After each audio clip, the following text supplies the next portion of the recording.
네, 안녕하세요. 조선 담당 박무현입니다.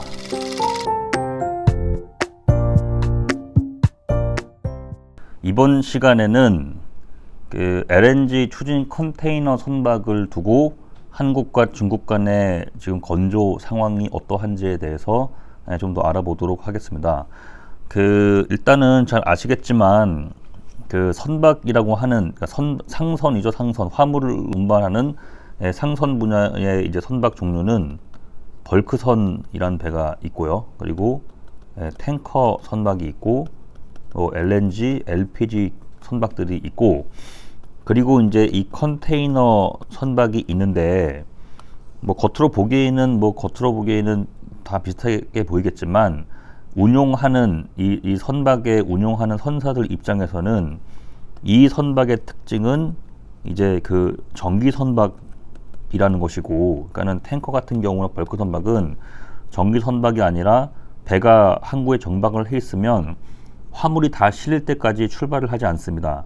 그래서 부전기 선박이 되는 것이고, 특별한 목적지가 사실은 없어요. 일단 둥둥 떠댕기다가 이제 발틱 거래소에서 이제 매일매일 밤마다 이제 화물에 대한 트레이딩이 이제 일어나게 되고, 마지막 항구 도착하기 직전에 마지막 화주한테 이제 가는 그러한 이제 특이한 거래 구조를 갖고 있는데, 컨테이너 선박은 그것이 아니라 화물이 채워지든 채워지지 않든 일정한 노선을 따라서 시간에 따라서 움직이는 전기 선박이 된다는 것이고, 그리고 보통 이제 실리는 화물이 공산품들을 실리기 때문에, 제조 제품들이 되기 때문에 선진국 시장으로 많이 흘러가는 그런 모습을 보입니다. 그래서 이 컨테이너 시장이 다른 선종에 비해서 해운 산업 입장에서는 가장 경쟁이 치열한, 동일한 노선에서 동일한 화물을 두고서 경쟁을 하는 그런 상황이기 때문에, 이 탱커나 벌크 선박이라든가 LNG, LPG 선박에서의 새로운 선박의 인도 소식은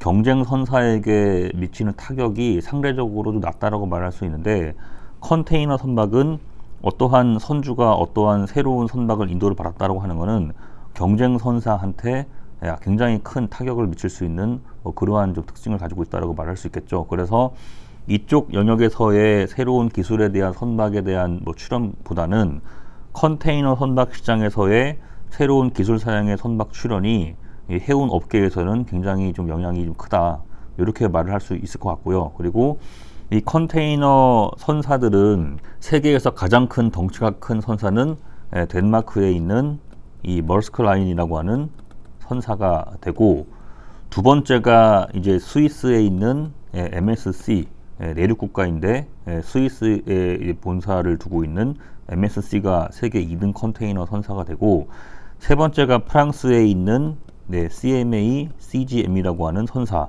이 세 가지를 보통 빅3라고 보통 이렇게 얘기를 하고 있습니다. 그래서 이런 상황인데, 일단은 이 세 개 선사들 중에서 가장 먼저 LNG로 추진하는 초대형 컨테이너 선박을 발주를 시작한 선사는 이 CMA, CGM이 되고 있어요. 실제로 여러 가지 기술 경쟁이라든가 R&D라든가 이런 것들은 머스클라인이 주도를 해왔지만, 실제 움직임은 좀 CMA, CGM이 먼저 움직이고 있는 것으로 보여지고 있고요. 그래서 이 초대형의 기준은 일단은 컨테이너 박스 15,000개를 이상을 싣고 다니는 15,000 TEU급 이상이라고 얘기를 해볼 수 있습니다. 그래서 초대형 LNG 추진 컨테이너 선박이 지금 일단은 중국 조선소에게 2017년도 9월 달에 이렇게 9척 정도가 이미 발주가 됐었고, 발주 선사는 보시는 것처럼 CMA, CGM이 되고 있죠. 그리고 2017년도 9월 달이 중국이 먼저 계약을 했고, 1년 후인 2018년도 4월 달에는 현대삼호중공업이 싱가포르 선사로부터 하나, 둘, 셋, 넷, 다섯, 6척을 계약을 했고요. 그리고 그 다음 해인 2019년도 9월 달에는 동일 선사로부터 현대중공업 울산야도에서 5척 정도를 또 이렇게 계약을 합니다. 그래서 계약 기준에서는 중국이 우리보다 먼저 계약을 했습니다.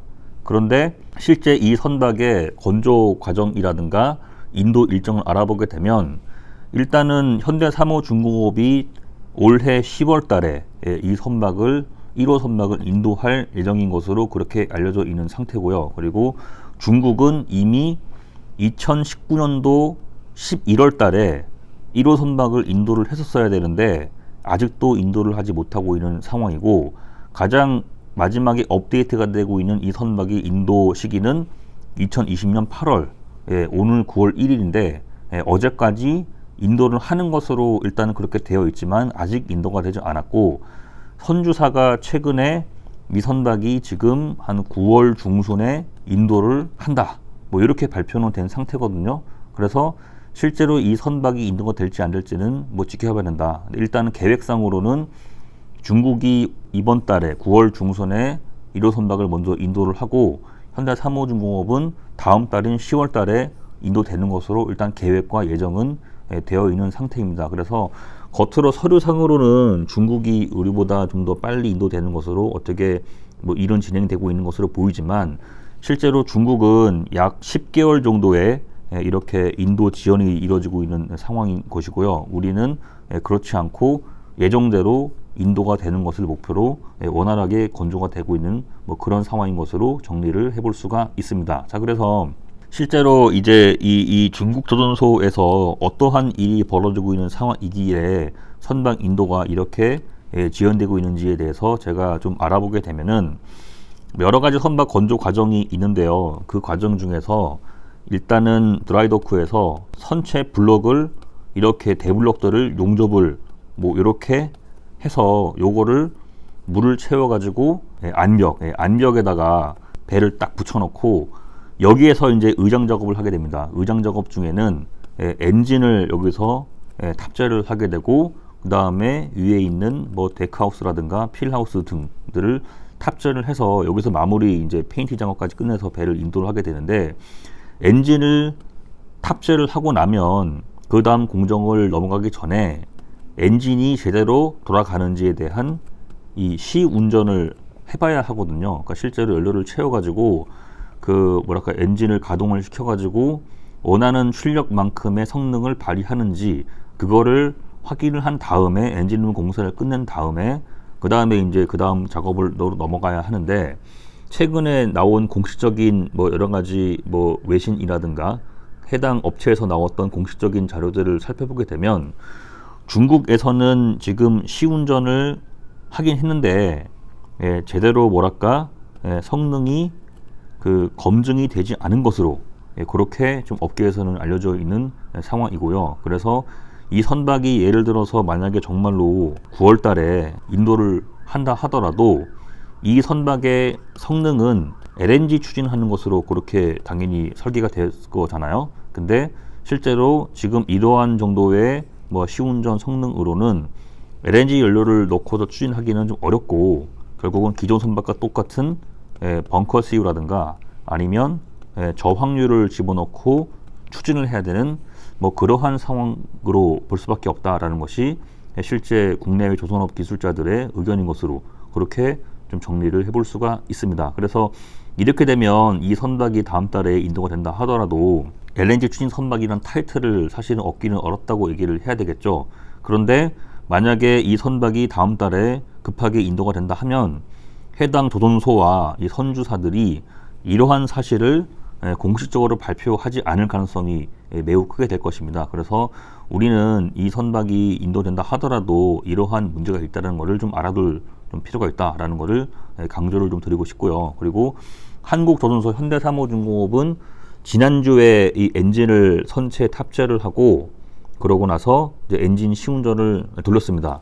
그래서 실제로 이 엔진 시운전 결과에 대한 여러 자료들이 있는데, 그 원문을 그대로 옮겨보게 되면 엔진 실린더 상태가 양호한 그러한 리포트라는 거는 엔진 시운전 결과를 말하는 것이죠. 시운전 결과에서 실린더 내부의 상태가 양호하다라는 뭐 그러한 보고에 대해서 굉장히 만족한다라는 뭐 이러한 이제 공식적인 의견이 있었거든요. 그래서 이걸 갖고 얘기를 하면 현대사무중공업에서의 엔진 시운전은 당연히 성공한 것으로 얘기가 될 수밖에 없고, 그리고 이러한 표현이 나왔다고 하는 거는 중국에서의 시운전에 대한 결과는 당연히 실린더 내부에 문제가 있었다는 것을 우리가 좀 알 수 있지 않을까.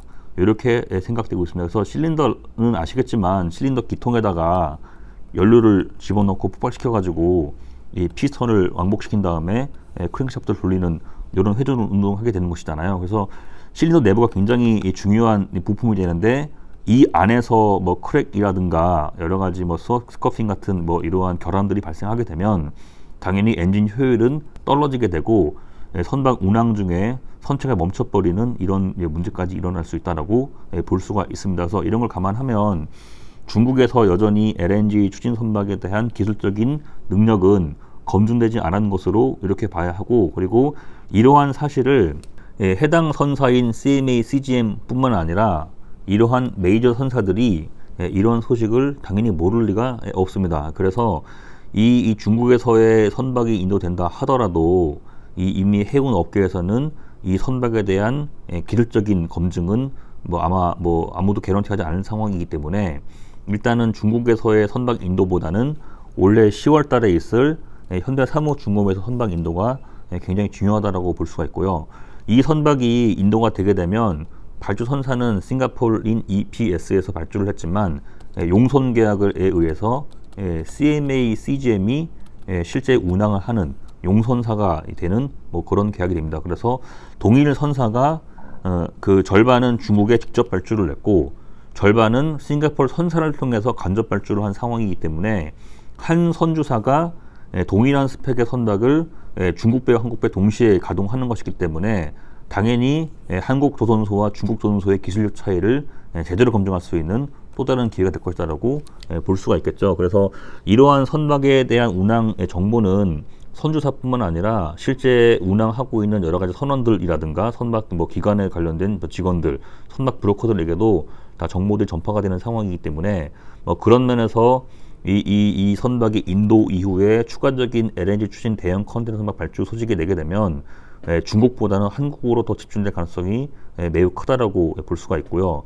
실제로 15,000TEU급 이상의 컨테이너 선박은 지금 약 200척 가량이 운항을 하고 있습니다. 그래서 이 200척 가량의 선박들은 당연히 기존에 벙커 CO를 떼는 그런 스펙의 배들로 봐야 할 것이고, 이 선박들이 그대로 운항을 할 수가 없는 상황이기 때문에 IMO 룰에 의해서 스크러버를 탑재를 하든가 아니면 저항유를 넣고 운항을 해야 되는데 스크러버를 탑재를 하면 입항이 불가능하죠. 그래서 입항을 하기 위해서는 스크러버 가동을 멈추고 저항유를 써야 되는데 저항유를 쓰면 엔진이 망가지는 것들이 여러 가지 곳에서 보고가 되고 있는 중입니다. 그래서 이 선박들이 당연히 LNG 연료를 쓰는 선박으로 바뀌어야 할 것인데 모든 이 교체 수요가 당연히 현대중공업, 삼성중공업, 대우조선해양 쪽으로 몰릴 수밖에 없는 이유를 아마 올해 10월 달에 우리는 분명히 목격하지 않을까 이렇게 좀 판단이 되고 있습니다. 그래서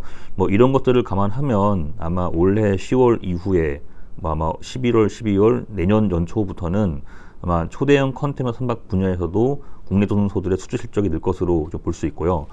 비슷한 사례로 2013년도 10월 달에 전 세계에서 최초로 현대 미포조선이 에코십이라고 하는 기존의 선박에 비해서 동일 화물을 싣고 동일 속도로 운항을 하는데 연료를 적게 쓰는 이런 선박 사양이 10월에 이제 운항 성능이 검증되자마자 그 다음 해에 전 세계 MR 탱커 발주가 급증이 했었고 그 다음에 미포조선 수주도 엄청 늘었던 사례가 있었습니다. 그래서 이런 걸 감안하면 아마 올해 10월에 인도가 된 이후 올해 하반기와 내년이 되면 이쪽 분야에서의 선박 발주도 충분히 늘지 않을까 이렇게 좀 판단이 되고 있습니다.